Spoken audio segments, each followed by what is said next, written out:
Buenos días. Iniciamos el programa semanal de Cita con la Memoria del Cantón Bolívar, un espacio del pasado en el presente. Estamos transmitiendo desde San Gregorio Radio de la Universidad San Gregorio de Portoviejo en su dial 106.1. Quien les habla, Ramiro Molina Cedeño, les brindo mi cordial saludo. Esta mañana, como cada sábado, estaremos dialogando con conocidos personajes manavitas, pero esta vez con este personaje oriundo del Cantón Bolívar. Un personaje que a sus 90 años cuenta con una memoria viva y fresca que nos permite conocer cómo era Calceta a mediados del siglo, cómo era la geografía en la que se debatía, con un entorno peñado de flora y fauna maravillosamente natural, agreste y salvaje. Un personaje que nos contará de aquellos primeros trapiches para molienda de la caña y fabricación del azúcar, del tren en sus recorridos, en los viajes que él hizo, de sus travesías por el río por medio de balsas, o también siendo obrero de la construcción en grandes empresas constructoras de carreteros. Una persona que nos brindará sus impresiones acerca de aquellos tiempos donde la palabra era una carta de crédito válida para cualquier transacción comercial o cumplimiento de compromiso. Me refiero a Geroncio Montes de Oca Salas, quien esta mañana viene acompañado de su hijo Geroncio Montes de Oca Cedeño, quien le ayudará también en el diálogo que vamos a tener. Personajes que siempre han comulgado con la naturaleza al punto que aún viven y gozan de ella. Contamos también con la compañía de Marta Chávez Palacios, nuestra directora de Cita con la Memoria del Cantón Bolívar, a quien le damos el espacio para las palabras iniciales de este programa de Cita con la Memoria del Cantón Bolívar. Buenos días, estimada Marta. Un gusto encontrarnos nuevamente en este espacio. Muy buenos días, estimado Ramiro Molina, creador de Cita con la Memoria. Gracias, San Gregorio Radio, porque a través de este medio nosotros podemos difundir la historia de nuestro pueblo vivida ayer y sentida hoy. Nos encontramos en Manabí, en el Cantón Bolívar, la parroquia Calceta, junto a dos distinguidos personajes, el señor Geroncio Montes de Oca Salas y su hijo, Geroncio Montes de Oca Cedeño. Bienvenidos. Gracias, estimada Marta. Un gusto siempre estar en este espacio y deleitarnos también con tu presencia, con tus palabras y con tan distinguidos personajes. Buenos días, estimado Geroncio Montes de Oca Salas y Geroncio Montes de Oca Cedeño, hijo. Adelante, Geroncio. Buenos días. Buen día, Ramiro, y un buen día a todos los radioescuchas de San Gregorio Radio. De alguna manera, pues me siento entusiasmado porque esta emisora, que desde hace algún tiempo, pues tiene un encuentro con la cultura, con la parte social, pues nos den espacio a las personas, a los personajes de los cantones pequeños de la provincia de Manabí. Así que hoy día pues estamos prestos a satisfacer pues todas las preguntas que nos haga nuestro distinguido amigo Ramiro.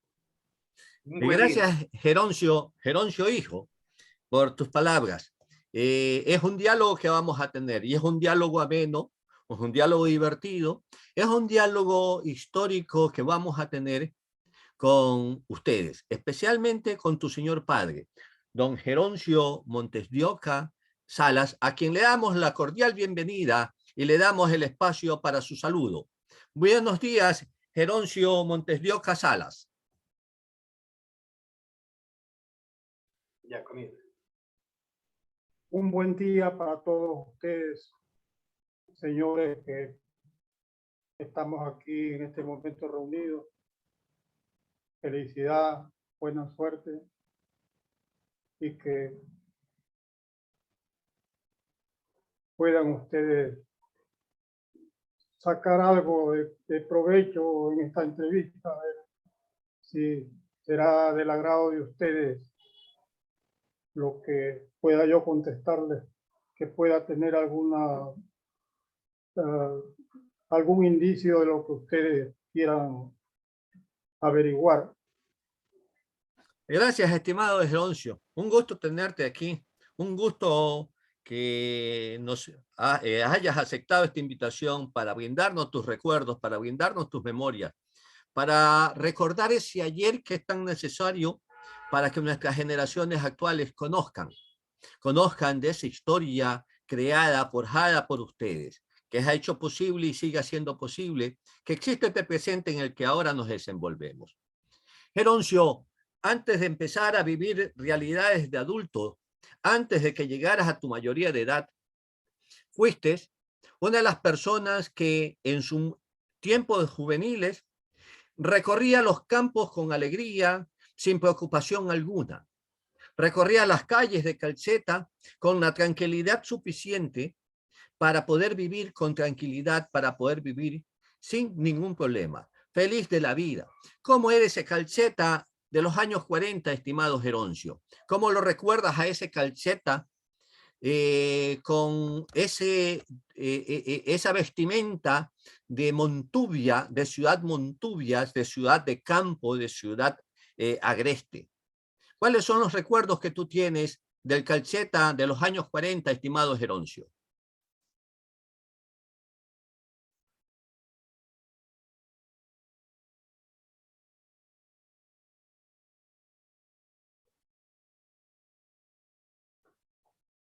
En esa época lejana en que yo tenía la niñez todavía, pues, de los años, porque yo nací en 1930, 35 al 38, por ahí. Calceta, la electricidad que hoy día vemos y que nos saca, pues, en un modernismo bastante aceptable, no existía. Había faroles que los encendían por la tarde en varias partes de la ciudad, que aún era bastante pequeña.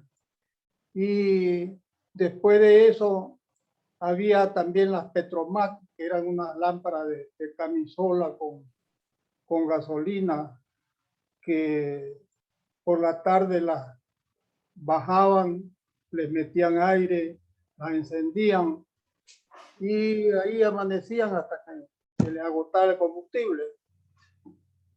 En esa época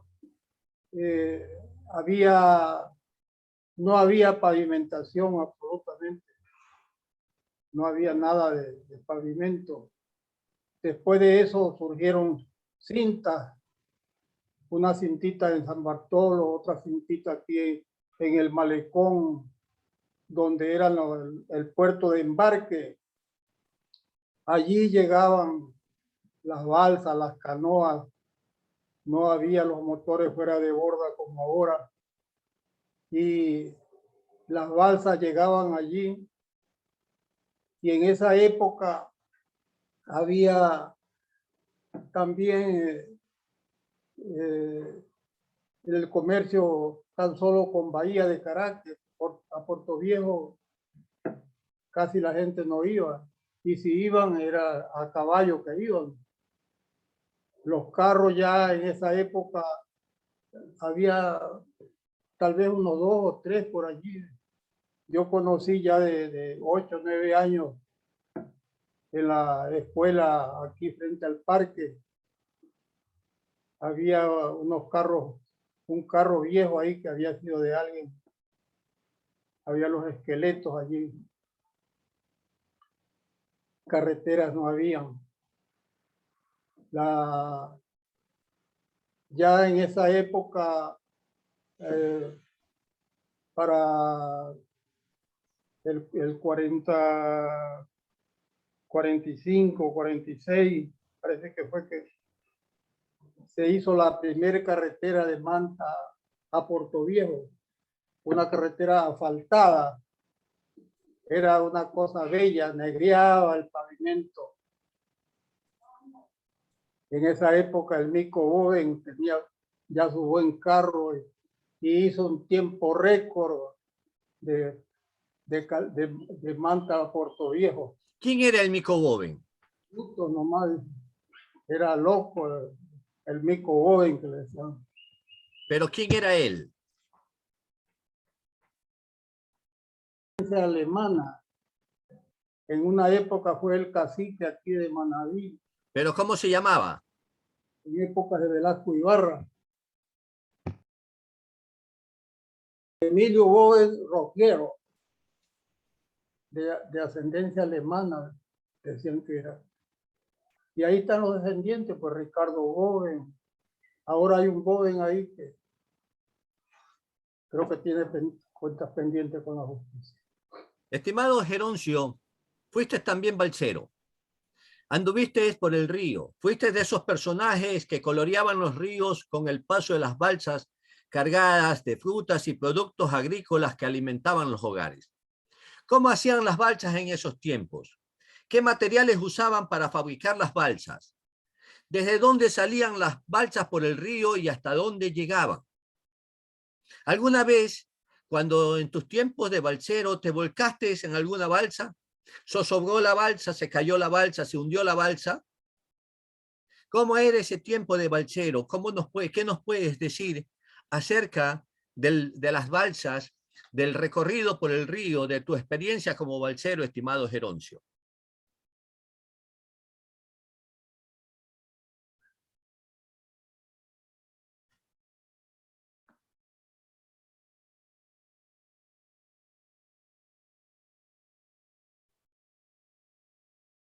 Hay recuerdos vívidos todavía, porque allí yo comencé desde muchacho a andar en balsa, porque nosotros, al estilo campesino, desde muy joven cogimos el machete. Mi padre nos compró, y yo tenía como 6 años, algo así, unos machetes pequeñitos, lampones, que no tenían ni media vara, pequeñitos, gruesos. Y nos asignó un trecho con una parte de los sembríos con un trabajador mayor que había sido criado de ellos, de los Montes de Oca Viejos. Y ahí trabajábamos. Después, ya más grandecitos, pues comenzamos ya a andar por las balsas. Las balsas en una época y casi todo el tiempo eran de la caña gadúa. Una balsa era de 24 cañas. Se hacía con bejuco piquigua, un bejuco que era de calidad, que alguna vez se hizo muchas industrias de sillas, de utensilios para la vida cotidiana. Después, cuando la guerra europea eran las balsas de boya, en esa época pues la boya la requerían en Estados Unidos porque éramos aliados de Estados Unidos para ensamblar aviones y para otras necesidades urgentes que necesitaban para la guerra. Esa época aquí en Calceta daba gusto ver ahí en el malecón, en lo que ahora es entre los dos puentes, cantidades totalmente de ambas orillas cubiertas de balsa de boya, con tremendos cabos para amarrarlas allí hasta que las sacaban para amarrarlas. Había un acerrío al norte de la ciudad, había un acerrío. Después pusieron otro acerrío en Quiroga y el agricultor vendía las ollas, había mucha boya en esa época. Había en esta zona, en la parte montañosa, muchos bosques primarios, donde había toda clase de madera y había toda clase de animales. Habían especies de chanchos salvajes, unos que les decían bravos, que alguna vez llegaban por allí hasta la parte de barro. Había el que duró ahora hasta últimamente, era el saíno, que le decían otra especie también de chancho, venado, toda clase de animales, la pava silvestre. Y yendo en forma pues retrospectiva, la comercialización en esa época se hacía únicamente con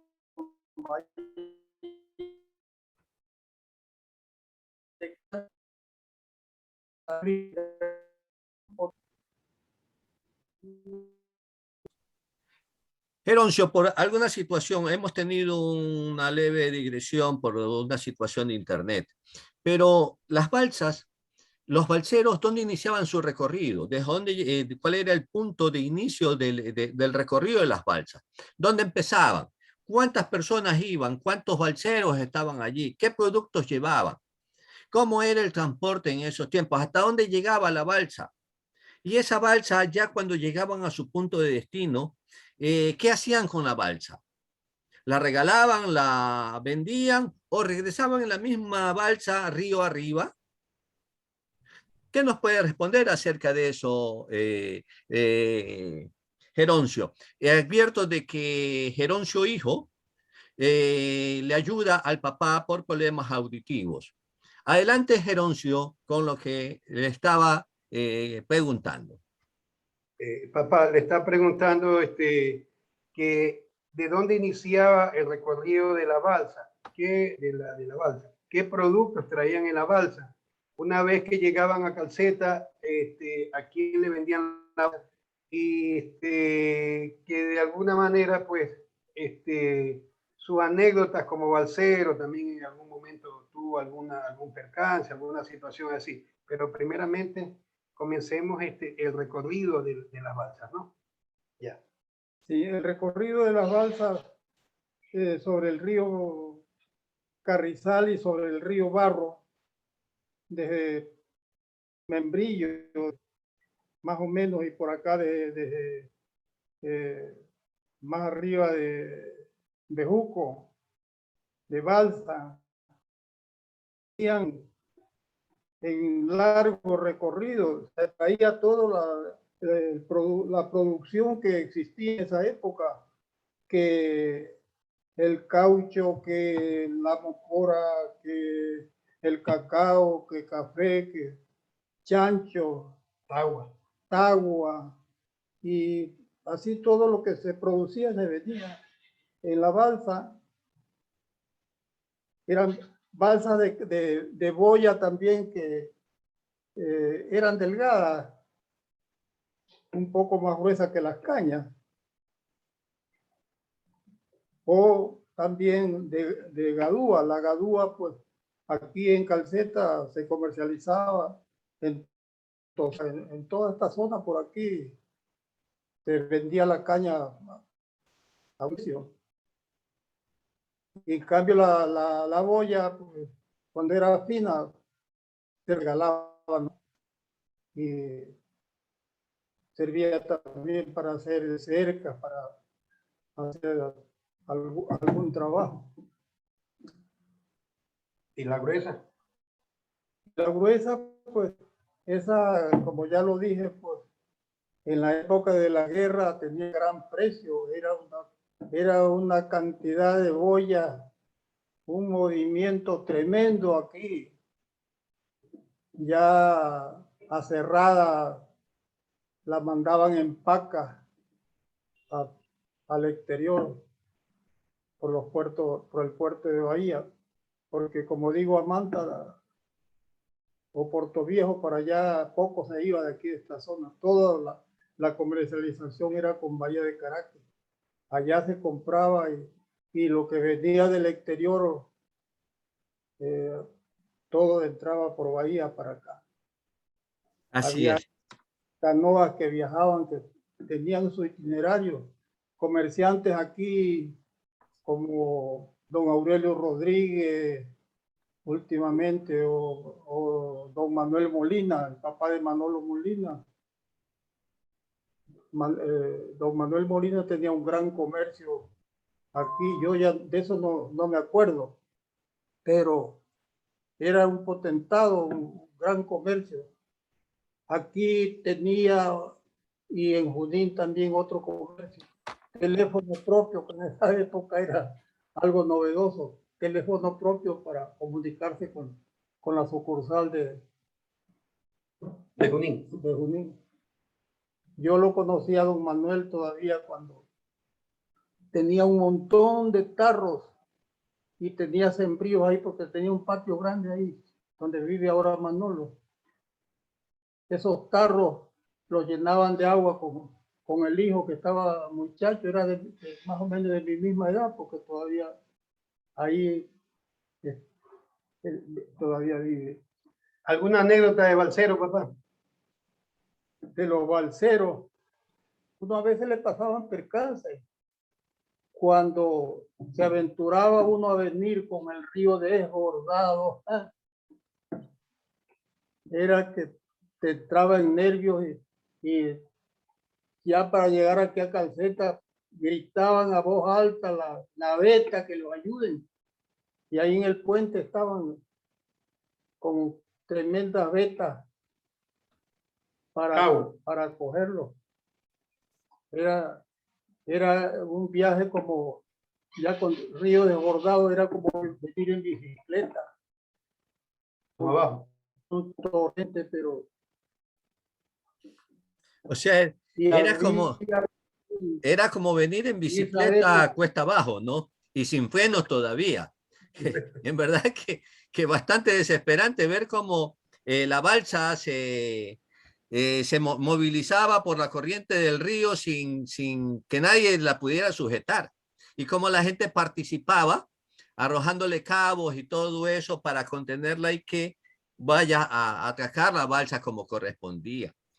Geroncio, tu papá nos habló acerca del caucho, de que el caucho fue uno de los principales productos de producción y comercialización en toda la zona de Junín y Calceta. Se producía mucho caucho. Allá se trabajaban prácticamente la población africana, era la que más trabajaba en esas tareas de recolectar el caucho, de explotar las plantaciones de caucho. Tu papá trabajó en el caucho. ¿Cómo era ese proceso del caucho? ¿Conoce algo acerca de eso? Claro que sí. Papá quiere que haga una referencia sobre los caucheros, sobre el caucho y su gran precio que tuvo también pues vinculado a la Segunda Guerra Mundial, porque lo necesitaba la industria bélica. Quiere que le comente sobre el caso y si usted fue cauchero o alguno de sus hermanos fue cauchero. Ya. Bueno, pero antes de eso, una anécdota de los percances que le pasaban en el río. Un día viernes me alistaron ahí con lo que había que traer a Calceta para vender y subir con compras. Y ahí cerca de la casa el río había crecido bastante y había una palizada y no pude esquivarla. Me choqué contra la palizada y la iguana que traía se me perdió. No pude, la iguana la comida para el almuerzo. Porque es que en balsa de Relámpago había 8 horas aguas abajo. Bueno, el caucho era algo que para la cuestión bélica, por ejemplo, para las llantas. Y había un convenio con los Estados Unidos. El precio para nosotros era tremendamente alto, como decir, creo que era de 800 sucres. Pero Argentina, en esa época, toda América estaba en pie de guerra con los Estados Unidos y aportaban materiales. Argentina permaneció neutral toda la guerra. Y allá dice que algunos hasta aquí en Calceta, yo oía decir que habían mandado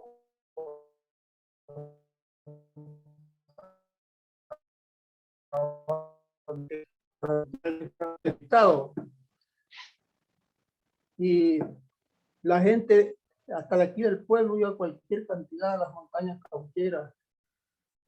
Todo lo que es de Quevedo, casi todo Esmeralda, todo lo que La manga del culo. era Montes Vírgenes, había cualquier cantidad de caucho. Y los caucheros, pues, reclutaban gente, Capataces. los patrones llevaban la comida, llevaban todo lo necesario y se metían a la montaña a cauchar. Ahí hacían cobertijos en forma precaria para acomodarse y cada cual con su toldo, porque la plaga era que había pero en cantidades. Un hermano mío, el mayor, fue con unos parientes para allá a cauchar también. Tuvo un disgusto con mi papá y de resentimiento se alistó y se fue a cauchar. Ya acá se había ensayado, hasta yo me había ensayado a sacar caucho, sacábamos por allí. Lo picó, lo dejó ya, y a lo que cayó a la tierra él, ya a lo que se bajó, le mordió una culebra X. Y de allí la tremenda odisea, de tremenda montaña por allá, como 2 días para llegar acá al Daule, y del Daule mandaron avisar acá a mi papá se fue para allá a caballo, Polisario, él sabía curar la mordedura de culebra. Llegó allá y el muchacho ya nomás se moría infladísimo. No se atrevió a traerlo, lo tuvo 2 días más allá tratando de rebajarlo. La hinchazón. Sí. A la final los muchachos con los compañeros lo trajeron de allá acá, del Daule, 2 días en hamaca por ahí monteaba. Situaciones pues, dolorosas y terribles en esa época, que no había las facilidades que existen hoy en día. Ahora pues todos vemos como ciertas situaciones que antes eran conflictivas, ahora, pero en cambio yo digo siempre que el hombre, la inventiva del hombre no tiene límite, pero todo lo que inventa es para bien y para mal. De todo saca el provecho para la maldad y para el bien también. Geroncio, Geroncio hijo, más que nada, tu papá nos habló de la iguana. La iguana no se refería a él, al animalito, ¿ya? A ese que anda en los árboles de color negro, de color verde, disculpa, que es una preciosidad, un encanto. Él se refiere a la comida, cómo era ese asunto de la iguana. Y también cómo era ese trajín, ese trajinar de la gente del campo, de la montaña, viniendo con esas cujas, viniendo con esas palanganas, trayendo al enfermo, trayendo al herido. ¿Tú tienes algún conocimiento de ello? ¿Nos puedes tú relatar algo? Sí, bueno, la iguana se refiere a la llamada sí, tonga de ahora, ¿no? Sí, tonga. A la tonga. Y bueno, mi papá que salía de Relámpago, que esto queda a 14 kilómetros en línea recta de aquí de Calceta, allá en la comunidad de Relámpago, que era donde estaba la finca de sus padres, de mis abuelos. Ellos, saliendo de allá, estimo que más o menos como a mediodía estaban por la zona de Sarampión, o más temprano, a 11 de la mañana, y por ahí en San Miguel de Sarampión era costumbre de que ahí se servían la iguana, ahí se servía el fiambre, la tonga. Ah, cuando se subía en canoa. Sí. Entonces, da la casualidad pues que eso más o menos era el punto medio, ¿no? Porque usted sabe que el río da muchas vueltas, habían enormes vueltas, pues decían la vuelta de Tordo, la vuelta de Sarampión también. Sí. Y la de aquí de Platanales. Y la vuelta de Platanales, prácticamente después de un recorrido de 40 minutos por tierra, era nada más de algo así como pocos cientos de metros, pero sin embargo el río iba pues curvando y eso pues retrasaba de alguna manera la llegada acá a Calceta. En lo que yo recuerdo, yo ya fui balsero de última data, yo ya me tocó, ya no me tocó llegar hasta aquí al puerto de Calceta, sino que llegaba a La Esperanza, porque ya pues a partir de 1975 ya había esa carretera de aquí hasta Quiroga y más tarde se completó hasta La Esperanza. Entonces primeramente se llegó a Quiroga y después hasta La Esperanza, un kilómetro y medio más arriba. Entonces, en realidad, pues, la balsa, el balsero, está ligada a nuestras costumbres, a nuestro modo de hacer comercio, de traer nuestros productos del campo a la ciudad, que en ese tiempo, pues, Calceta, pues, siempre fue un emporio del comercio, ¿no? Prácticamente aquí era el punto un punto intermedio y ya de aquí los grandes comerciantes pues llevaban los productos a Bahía, como ya lo dijo mi señor padre. Ignacio Montes de Oca fue el primer presidente del Consejo Municipal de Calceta. Él era agricultor, él fue agricultor, pero tuvo también fue el primero que llegó a tener un trapiche, o fue uno de los primeros que llegó a tener trapiche, por el que producían azúcar, un artículo alimenticio que era muy apreciado en esos tiempos. Dice que este trapiche lo puso allá por 1930. ¿Qué nos puedes contar de la historia de los trapiches de Ignacio Montes de Oca? ¿Cómo se hacía ese trabajo? ¿Qué representaba? Aparte de eso, también Ignacio Montes de Oca no tiene un segundo apellido, solo tiene el apellido materno. Se cuenta que ello se debió a que fue hijo de cura. En esos tiempos el ser hijo de cura era algo que rayaba en lo moral y por lo tanto tenía que esconderse. ¿Qué nos puedes contar acerca de Ignacio Montes de Oca, de sus trapiches y de sus apellidos, estimado Geroncio? Papá, nos está preguntando Ramiro sobre su abuelo, Ignacio Montes de Oca, ¿qué tiene que decir al respecto? Algo sobre el trapiche, sobre la producción de allá de aguardiente y azúcar moreno en Relámpago, y sobre la situación de que mi bisabuelo, o sea, su abuelo, pues tenía un solo apellido y que vino de Riobamba, ¿no? Sí, mi abuelo en esa época, pues, joven, aún vino de Riobamba, según tengo yo entendido. Primeramente vino Antonio, que era primo de Ignacio, y Antonio vio la necesidad de que aquí no había maestro que podía él ayudar en algo a la instrucción de la colectividad, y lo trajo a Ignacio. Al poco tiempo aquí se casó mi abuelo y formó familia con una señora de apellido Velázquez. Algunos hijos tuvo allí en el matrimonio.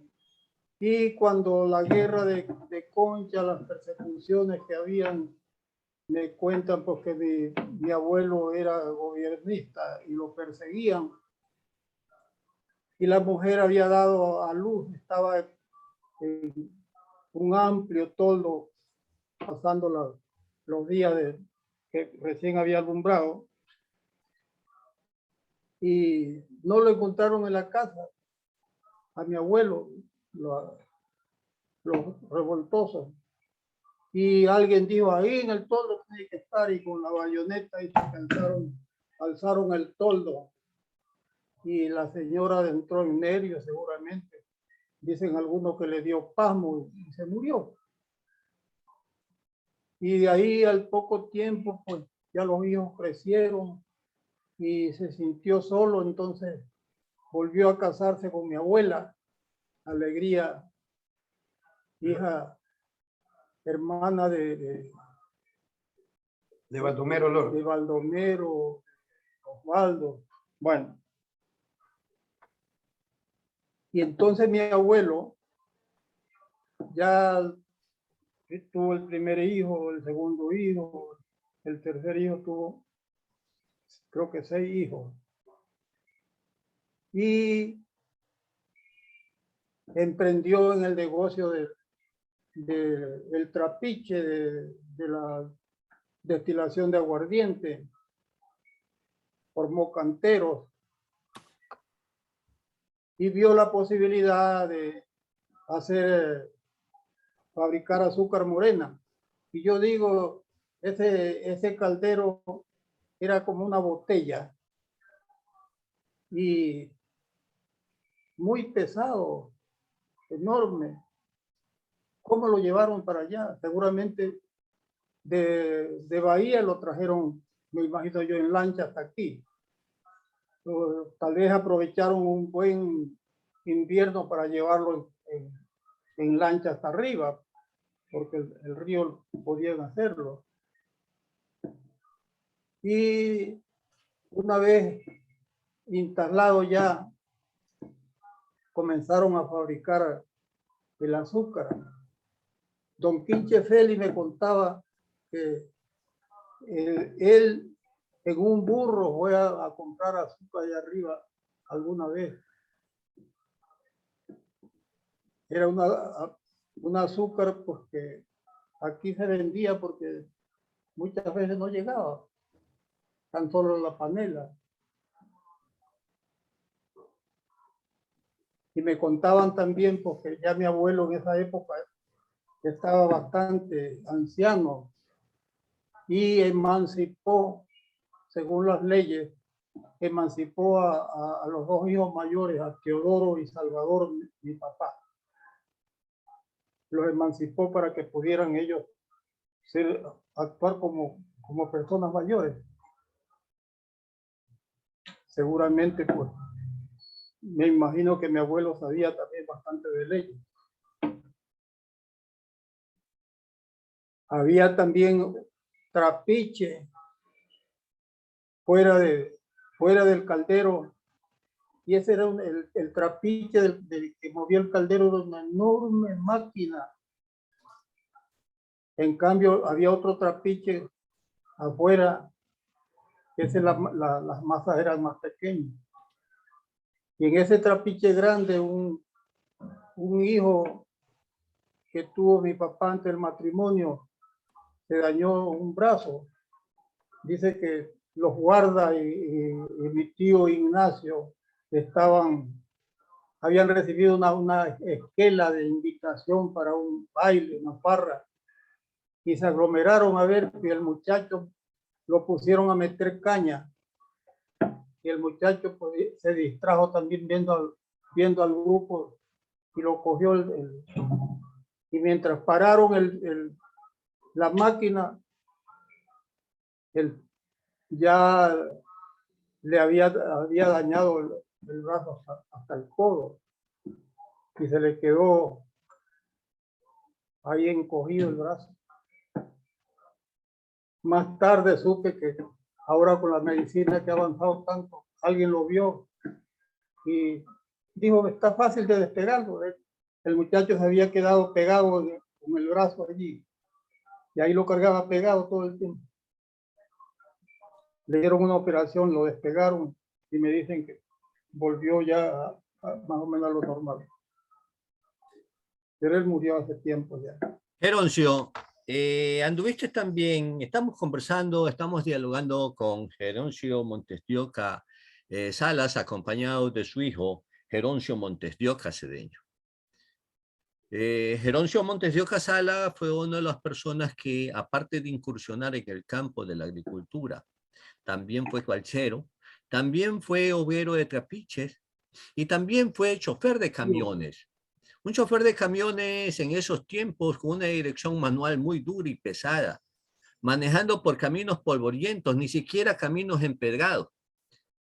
Y también Geroncio fue obrero también, y participó en esa construcción de la carretera Manta-Quevedo. Una carretera que tiene cientos de años en construcción, porque la construcción de la carretera Manta-Quevedo viene en su historial desde comienzos del siglo XVI.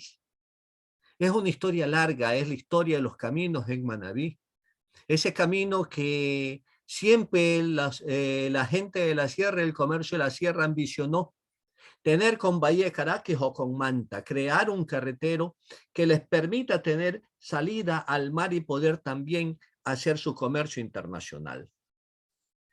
Allá por la década del 50, Geroncio trabajó como chofer en la constructora Jones, o Jones como se le conoce en idioma español. ¿Qué nos puedes contar acerca de esa construcción de esa carretera, estimado Geroncio? Es una carretera que realmente mereció y merece toda la importancia del caso, porque desde tiempos inmemoriales es el lugar que permitía la unión de toda la costa central de Manabí con la sierra. Trabajaste como chofer en las Jones o en la compañía Jones. ¿Qué nos puedes contar de esa experiencia, estimado Geroncio? Papá, su experiencia como chofer profesional cuando trabajó con la compañía Jones en la construcción de la carretera Manta-Quevedo, algunos pormenores del caso, alguna anécdota como chofer, alguna situación así, pero centrado justamente en su experiencia con esta compañía. Ya. La compañía Jones norteamericana vino aquí y cogió el contrato de la Azucena a Quevedo, con gran despliegue de fuerza, de materiales de construcción. Tenía dos campamentos, uno en el Congo, cerca del Empalme, y otro acá en Solanillo. Ahí había comedores, había para abastecerse de combustible, de todo lo necesario. Tenía una gran cantidad de recursos y muy organizada. Allí se trabajaba día y noche. Yo estuve dos veranos, porque en el invierno no se trabajaba, todo se paralizaba. Y las máquinas trabajaban noche y día, los tractores, las volquetas. Había turnos. Una volqueta tenía dos choferes, uno para de día y otro para de noche. Se turnaban. Un día a la semana era para chequear la máquina. Estaba prohibido tocar cualquier falla que tenga el carro. Tenía que reportar y llevar al que tenía que arreglar el daño. Ahí había una enorme bodega llena de llantas nuevitas. Había también donde traían los materiales, aceite, tanques, una enorme cantidad de tanques vacíos, galvanizados, muy cumplido en todas sus formas. El día sábado uno tenía en un sobre la cantidad exacta de lo que había ganado en la semana. La primera semana que uno entraba a trabajar, no le pagaban. En la segunda semana pagaban lo de la primera semana, siempre iba una semana dentro. Había el jefe de choferes, que era un señor de Rocafuerte, Palacio. Era Tuerto, el Tuerto Palacio, le decían la gente. Una organización que yo no había visto nunca, porque muchas veces vi así situaciones porque no estaban de acuerdo con una cosa pues, legal, una cosa. Acá había enteramente una disciplina recia. Se trabajaba intensamente. Los tractores, por allí en esa zona había bastante montañas llenas de piedra. Ellos hacían un barrido, metían la dinamita, venía la explosión, ahí se paralizaba todo el parque automotor, venía la máquina, barría y nuevamente otra carga perforando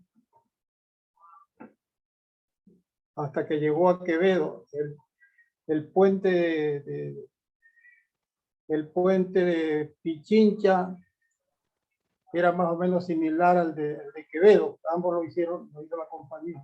Ahí terminó el trabajo. En la construcción de esa carretera también estuvo anteriormente la compañía Granda Centeno, de propiedad de Antonio Granda Centeno, que era también oriundo de Calceta. Antonio Granda de Centeno radicó su vida en Quito, creó la constructora y fue la constructora de la carretera de la Panamericana Sur. Pero entremos a otro campo y al final porque el tiempo se nos acorta. Aparte de todo lo que ha elaborado, Geroncio también incursionó en el campo literario. En sus momentos de ocio y en horas de la noche, le robaba horas al sueño para hacer poesía. Una poesía rítmica, una poesía métrica, propia de la cultura popular montuvia. Geroncio, ¿hiciste versos y coplas montuvias por inspiración propia o motivado o inducido por alguien? ¿Cómo fue ese campo? ¿Qué nos puede Papá, contar?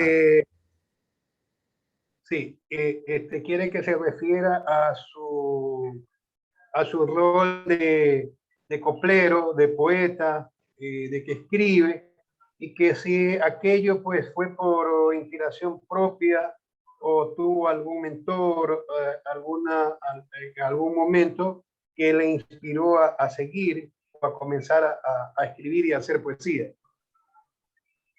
Bueno, nosotros tuvimos a un profesor que mi papá nos mandó primeramente a la Palestina, que lo que es hoy día la Zafita.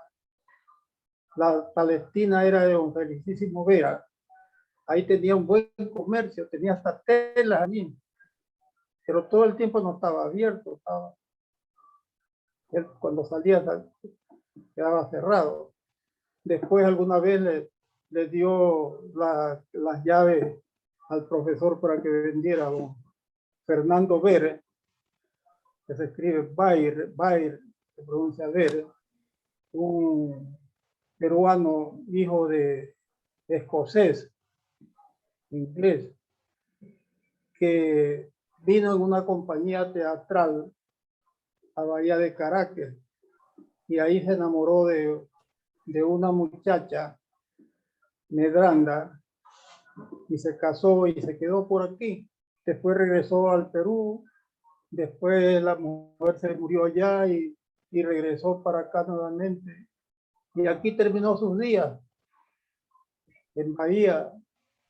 Y ese señor escribía versos, escribía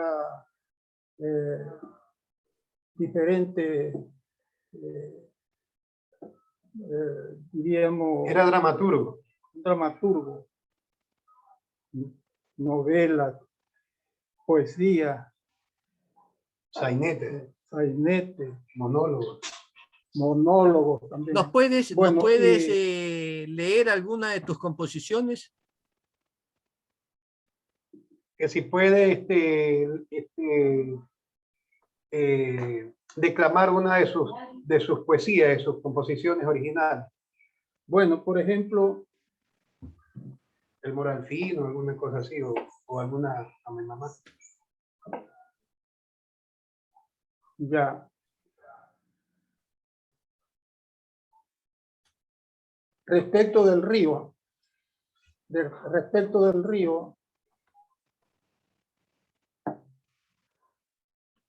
decía que la hice hace rato, que dice así: Carrizal, yo te contemplo y además hoy te saludo. Eres tú testigo mudo de mi vida vecina, de allá del barro, la mina, de relámpago con amor, yo vengo a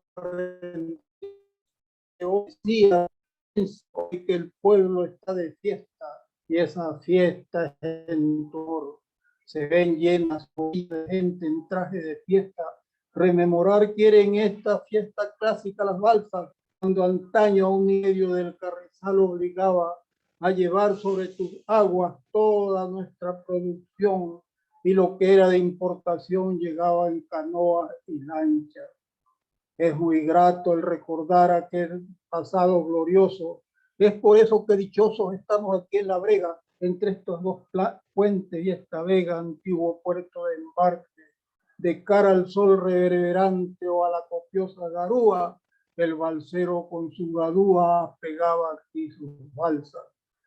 Así lo vieron mis ojos a este río legendario, que comenzó su calvario cuando llegó a sus dominios. El hombre sin raciocinio, en su manera de orar, comenzó a desprestigiar esta fronda protectora, devastando lo que ahora es muy duro remediar.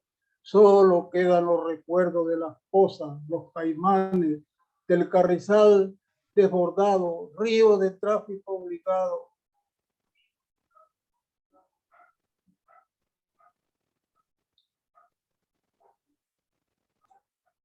No importa, pero está hermoso. Pero también aparte de que Geroncio Montes de Oca Salas es coplero Montubio, también su hijo, Geroncio Montes de Oca Cedeño, ha incursionado y ha pisado con buen ritmo lo que es la poesía, lo que es la copla, lo que es el verso montubio. Ha incursionado en el amor fino. Danos alguna de tus composiciones, Geroncio Montes de Oca Cedeño. Bueno, yo soy aprendiz de coplero nada más, pero en base a historias y vividas por personas del entorno, compuse estas coplas de una historia que me contó mi papá. Y dice así: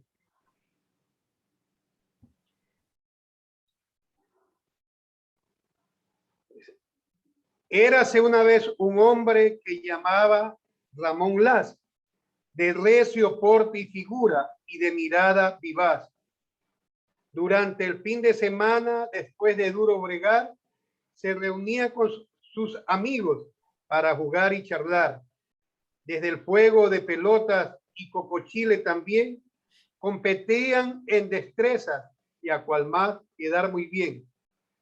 Cierto día Ramón Las le dice a la concurrencia, señalando a un individuo de muy escasa presencia: a este yo lo levanto en alto con una mano. Y el hombrecito aceptó colaborar muy ufano. Mas aquel pobre individuo, una vez que estuvo arriba, fue soltado cual costal en una forma indebida y dio de barriga al suelo y quedóse sin resuello, y una vez que se repuso, protestó a voz en cuello. Un momentito, le dijo, mascullando Ramón Las, yo dije que te subía, que te bajaba jamás. Eso sucedió ahí en la mina, Ramón Laje era un personaje recio, fuerte, buen trabajador y buen comilón también. Entonces ahí competían diferentes, hacían al pulso. Entonces llegó un hombrecito que no era de por ahí, de ese lugar. Entonces estaban ahí pues que berraqueaban, que uno era más hombre que el otro. Entonces dijo Ramón Laje, a este muchacho que está aquí, yo con una mano lo levanto en vilo. Vas a creer que eres fanfarrón, dijeron los otros. Y él lo cogió y el hombrecito aceptó, pues por ahí consiguieron una buena penca de zapán, le amarraron a la cintura, se puso derechito en el suelo y lo alzó. Entonces Pedro, una vez que estuvo arriba, lo soltó y el hombre cayó de barriga, pues, y se quedó sin resuello, y ya cuando se recuperó se le fue encima bravísimo. Un momentito, pendejo, yo dije que te subía, no que te bajaba. Entonces, eso es para recrearlo como una analogía en lo que a veces nos toca vivir, ¿no? Que a veces hay gente que nos deja embarcados y se las da de Villadiego y usted vea cómo resuelve sus cosas. Entonces, dice, mi papá siempre dice esa cita, dice, cuando a alguien le pasa algo y lo dejan por ahí embarcado, dice, yo dije que te subía, no que te bajaba. La verdad es que ha sido muy agradable, profundamente interesante este diálogo que hemos tenido ya con Geroncio Montes de Oca Salas y su hijo Geroncio Montes de Oca Cedeño. Martita Chávez, tus palabras finales. Yo no sé si haya tiempo para que mi papá declame la poesía completa que dice que ya se la... Estamos prácticamente cerrados O en alguna el otra. tiempo. Estamos prácticamente cerrados en el tiempo. Ya me avisaron de que hemos cumplido la hora y que es necesario Bueno, hacer el corte. Pero eso sí, nos comprometemos en otro ya habrá otra espacio ocasión. a conversar un poco más, Okay. pero esta vez lo haremos con Geroncio Montes de Oca Cedeño, que también tiene ricas vivencias, ricos conocimientos de ese Calceta, de ese hermoso paraje del Cantón Bolívar. Martita Chávez, tus palabras finales. Prenda su micrófono, Martita. Bueno, es la realidad de nuestro pueblo vivida ayer y muy complacida de que cada día estemos investigando, sigamos con estos diálogos, agradeciendo a don Geroncio Montes de Oca Salas y a Geroncio Montes de Oca Cedeño por la predisposición de estar aquí con nosotros y que esta no sea una última oportunidad, porque hay mucho más que nos queda por conversar, por dialogar. Eso es, Ramiro. Gracias. Agradecemos a ustedes su sintonía por San Gregorio Radio en su dial 106.1 de la Universidad San Gregorio de Puerto Viejo y a quienes nos siguen por canal de YouTube y Facebook. Mi agradecimiento especial a nuestros invitados de esta semana, a Geroncio Montes de Oca Salas y su hijo Geroncio Montes de Oca Cedeño, a nuestra directora Marta Chávez Palacios y a quienes están detrás de los micrófonos de San Gregorio Radio. Ellos son Renan Álava Castro y Manuel Andrade León. Hasta el próximo sábado en un nuevo encuentro en Cita con la Memoria. Tengan ustedes muy buenos días. Vamos.